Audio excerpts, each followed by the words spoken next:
Deməli, Chevrolet Cruze 1.4 turbo motor, maşında olan problemlər, svetoforda, probkada olanda maşında kəskin dartınmalar olur. Ümumi qulluğa görə müştəri yaxınlaşmışdı, yanımıza diaqnostika elədik.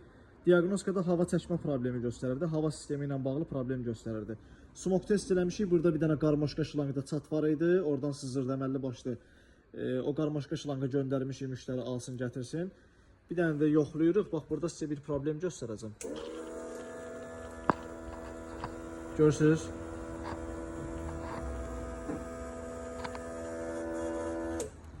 Bu da zasyonkanın boğazından bırakır. Bu problemi de aradan qaldıracağıq. Zasyonkası da yuyulacaq. Orijinal sveçalar qoyulacaq. Sveçalar dəyişdirib, amma firma sveçası qoyulub. Farsunkalar da yuyulacaq. Bu hava çəkmə problemlərinin də hamısını həll edib müştəriyə ideal vəziyyətdə təhvil verəcəyik. Hansı maşında belə hava ilə bağlı problem varsa, alışma düzgün getmir o maşında. Həm benzin sərfiyyatı çox olur, həm maşında dartınmalar olur, səhər xodlayanda priboy verir, gec xodlanır, bu kimi hallar olur.